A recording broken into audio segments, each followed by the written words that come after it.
Somos estudiantes de la Corporación Universitaria Minuto de Dios, cursando psicología en segundo semestre.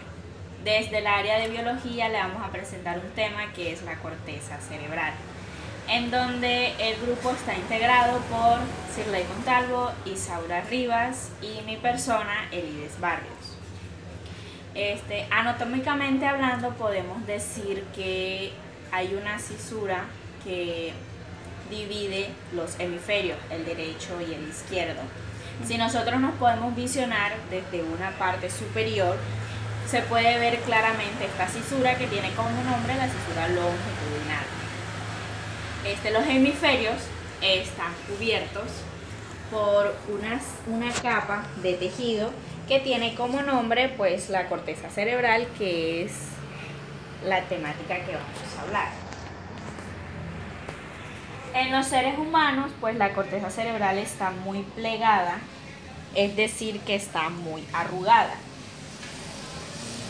Existen circunvoluciones que hacen que aumente la cantidad de corteza cerebral sin que aumente el volumen cerebral total. Hay que recordar que no todos los mamíferos tienen una corteza con circunvoluciones. La mayoría de ellos son lisencéfalos, es decir, con un encéfalo totalmente liso.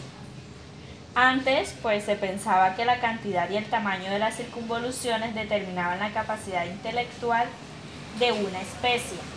Sin embargo, parece ser que estos atributos se relacionan más con el tamaño corporal. Todos los mamíferos grandes tienen una corteza cerebral muy plegada. Las grandes hendiduras de una corteza plegada se denominan cisuras y las más pequeñas surcos. Las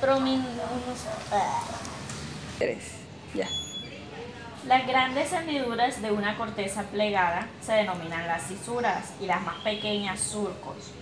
Las prominencias entre las cisuras y los surcos se llaman circunvoluciones.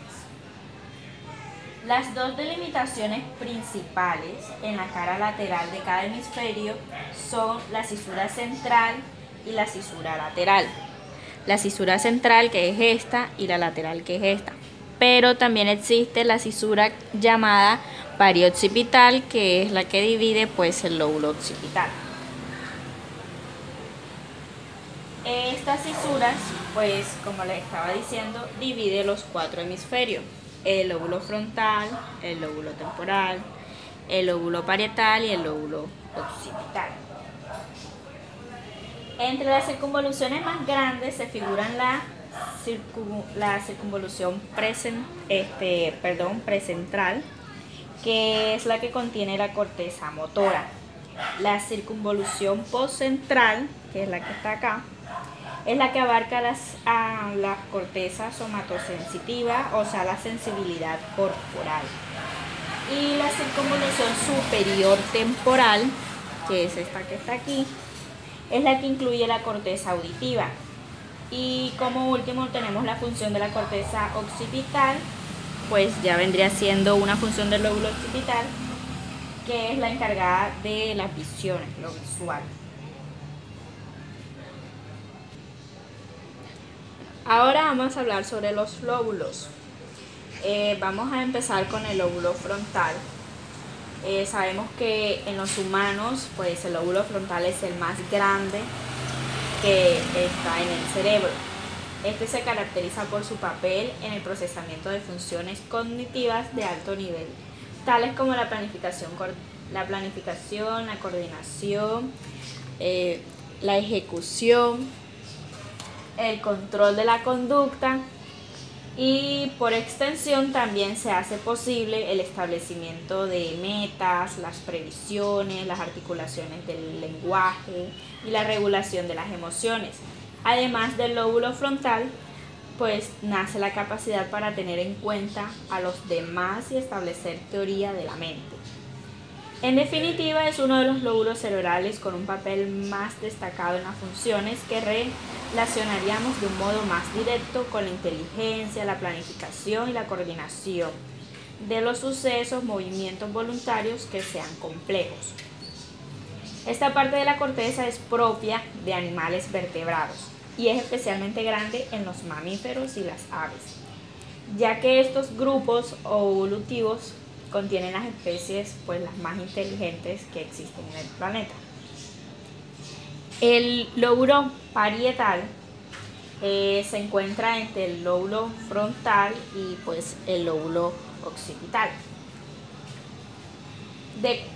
Se encarga principalmente de procesar información sensorial que llega de todas las partes del cuerpo, como el tacto, la sensación de temperatura, el dolor y la presión.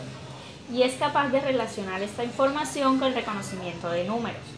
También hace posible el control de los movimientos gracias a su cercanía a los centros de planificación del lóbulo frontal.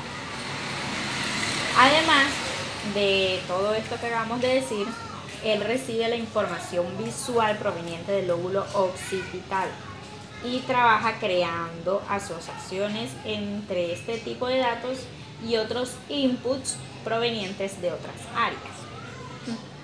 El lóbulo occipital pues es como el más pequeño, el menor de los 4, y se encuentra en la zona posterior del cráneo, cerca de la nuca. Es la primera zona de la neocorteza a la que se llama información visual. Por lo tanto, tiene un papel crucial en el reconocimiento de objetos, cuya luz es proyectada sobre la retina, aunque por sí misma no tiene la capacidad para crear imágenes coherentes. Estas imágenes son creadas a partir del procesamiento de estos datos en unas zonas del cerebro llamado áreas de asociación visual. El lóbulo temporal, pues los lóbulos temporales de cada hemisferio se encuentran a los laterales del cerebro, dispuestos horizontalmente y pegados a las sienes. Recibe información de muchas otras áreas y lóbulos del cerebro, y sus funciones pues tienen que ver más principalmente con la memoria y el reconocimiento de patrones en los datos provenientes que sean del sentido. Por lo tanto, podemos decir que este lóbulo juega un papel muy importante en el reconocimiento de los rostros y las voces, pero también en el recuerdo de palabras.